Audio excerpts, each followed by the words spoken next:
I better than the other motivational speakers? I don't know if I'm more talented than them. I just know I get up at 3 o'clock and put my videos out first. I just know I do 5 a day. So if you're actually better than me, nobody will know. All right, watch this. Tony Robbins back in the day, Les Brown back in the day, when you watched a 2-minute video and you ordered one of their videos, how long you think it take for the CD to get to the crib or the DVD to get to your crib?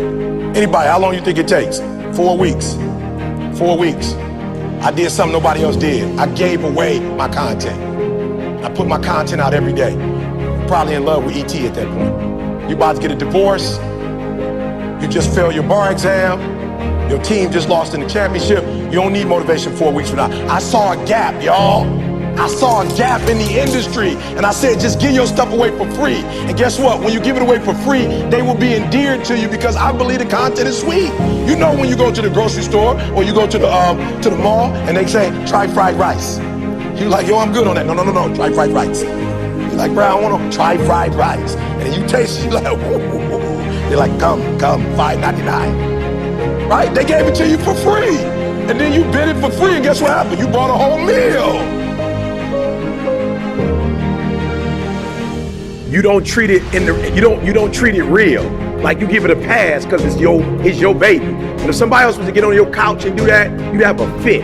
Or somebody. So what I had to start doing was saying, you gotta stop holding other people to the fire, you gotta hold yourself to the fire. And I realized that without a schedule, I was the one that was messing up my life. And I realized I needed a schedule because I wasn't the brand to get me where I wanted to go, if that makes sense. Like that version of Eric Thomas would never make me a 1%. I realized that. So when I sat down with Warren Buffett, 3 things that blew my mind.